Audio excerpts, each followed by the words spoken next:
Urus merek belakangan, promosi dulu. Di mana letak bahayanya? Benchmark.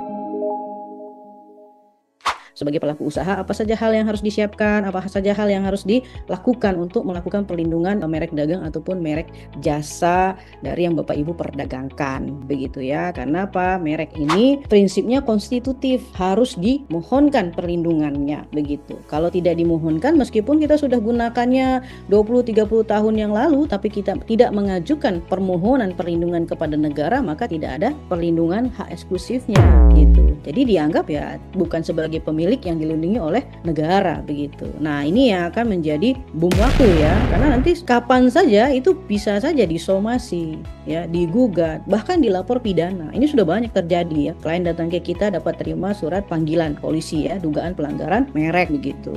Atau dapat juga panggilan surat gugatan ya, pengadilan niaga begitu ya, terhadap gugatan pembatalan merek atau gugatan penghapusan merek atau gugatan ganti kerugian. Nah, ini kan tidak mau ya pelaku usaha mendapatkan hal-hal seperti itu, karena tidak hanya waktunya habis tapi juga biaya yang tidak sedikit untuk kita menghadapinya. Untuk itu hukum di sini hadir untuk melindungi pelaku usaha. Jadi sebenarnya perlindungan kekayaan intelektual ini adalah suatu instrumen yang digunakan di awal ya, untuk mencegah terjadinya hal-hal yang tadi, kita disomasi orang atau merek kita diambil orang gitu. Jadi yang tepat memang adalah lindungi dulu. Nah, ini yang sering terjadi di masyarakat ya, promosi dulu, urusan merek belakangan ya, daftar merek dulu atau biar usaha aman. Nah, bisa dilihat nih dari gambar ini, mana yang lebih banyak? Yang lebih banyak itu ya promosi dulu gitu. Kenapa promosi dulu? Ya karena persepsi dan pemahaman. Masih banyak yang belum memahami pentingnya perlindungan merek di awal sebelum berusaha. Jadi kalau kita parameternya adalah cepat-cepat mendapatkan keuntungan ya, maka merek itu dianggap hal yang tidak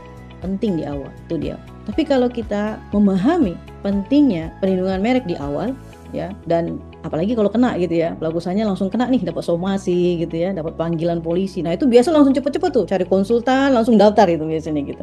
Tapi kalau misalnya dari awal langsung mendaftarkan, itu jarang. Ada tapi tidak banyak untuk pengusaha lokal ya, pengalaman kita nggak banyak.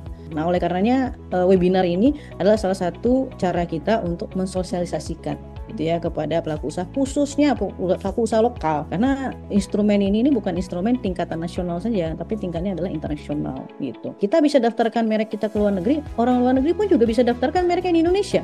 Begitu juga dengan patennya, begitu juga dengan desain industrinya gitu. Jadi pasar ini benar-benar kompetitif gitu ya. Nah, instrumen yang digunakan dalam alat untuk berkompetisi adalah kekayaan intelektual. Tuh, pentingnya tuh di situ. Nah, kenapa pelaku usaha lokal itu, UMKM itu belum melek terhadap perlindungan kekayaan intelektualnya di awal? Karena dianggap itu adalah beban. Kenapa beban? Ada biayanya. Jadi saya mau lindungi merek, oke, lindungi merek berapa? Kan begitu ya.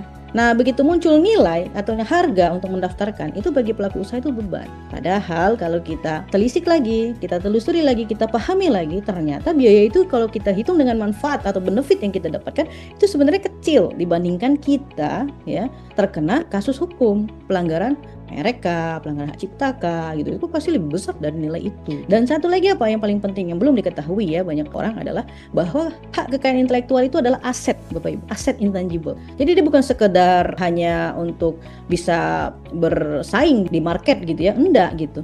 Tapi dia asetnya intangible Bapak Ibu gitu. Kedudukannya setara dengan Bapak Ibu punya emas, setara dengan Bapak Ibu punya SHM rumah, setara dengan BPKB. Tapi nilai ekonomisnya itu berbeda. Mungkin pernah mendengar sengketa merek Susite, ayam geprek bensu, ya, terus MS Glow, itu kan nilainya fantastis ya, bukan nilai 20 juta, 30 juta yang diminta untuk ganti kerugiannya gitu, tapi miliaran, bahkan T hitungan triliun. Yang mau saya sampaikan adalah nilai aset intangible terhadap hak kekayaan intelektual itu adalah besar. Karena dia besar, makanya orang lindungi dia di awal. Nah, siapa yang melindunginya di awal? Rata-rata ada pelaku bisnis yang sudah paham terhadap aset intangible. Karena hak ini adalah produk negara maju ya, dan kita sebagai negara berkembang sudah meratifikasinya ya, dan sudah mewujudkannya dalam suatu undang-undang ya, mau tidak mau kita tunduk dengan peraturan hukum hak kekayaan intelektual di Indonesia. Nah, sebenarnya ini adalah hal yang menggembirakan bagi pelaku usaha di Indonesia. Kenapa? Karena ini sebagai alat untuk kita bisa menikmati pasar, ya. Kenapa? Kalau kita sudah memiliki hak kekayaan intelektual, maka usaha kita itu adalah usaha yang memiliki kualitas, sudah ada reputasi. Kenapa saya bilang punya kualitas? Karena pelaku usahanya sudah mendaftarkan kekayaan intelektualnya, artinya pelaku usahanya sendiri sudah memandang dia punya usaha adalah berkualitas. Jadi kalau kita mau usaha kita berkualitas, ya tentu kita harus lindungi dulu kan kekayaan intelektual kita. Tidak akan ada orang lain yang menyatakan usaha kita berkualitas kalau kita sendiri pun tidak memberikan nilai terhadap kekayaan intelektual kita itu berkualitas. Nah, urus merek belakangan, ya, promosi dulu. Nah, di mana letak bahayanya? Ketika kita promosi, otomatis merek kita dikenalkan oleh konsumen. Nah, kita tidak tahu, tapi ada peluang. Apa itu?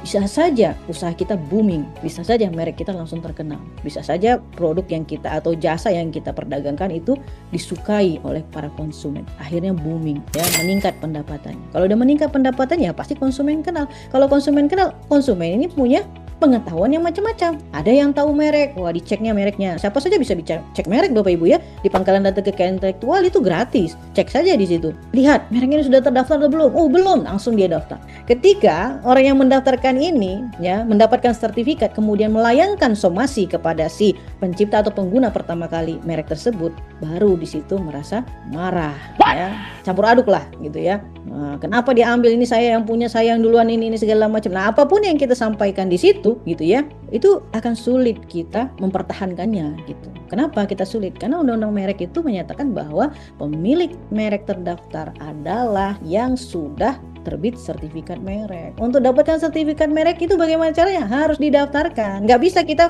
pakai merek dulu gitu ya, dagang dulu, tiba-tiba nanti negara kasih kita sertifikat. Nggak bisa. Nggak begitu aturannya gitu ya. Aturannya harus dimohonkan, harus didaftarkan begitu. Kemudian diproses, jika disetujui terbit sertifikat. Nah, ketika terbit sertifikat, maka hak eksklusif merek itu kita diakui oleh negara untuk selama waktu 10 tahun begitu. Jadi siapapun pihak yang menggunakan tanpa izin ya, itu bisa kita lakukan tindakan upaya hukum, baik itu perdata ataupun pidana. Terhadap apa? Terhadap merek yang memiliki persamaan pada pokoknya untuk barang dan atau jasa sejenis. Itu ya catatannya ya. Jadi merek itu ada dua hal yang harus dipastikan. Pastikan label mereknya, pastikan jenis barang atau jasanya. Karena dua hal ini yang akan diperiksa di dalam pemeriksaan substantif begitu.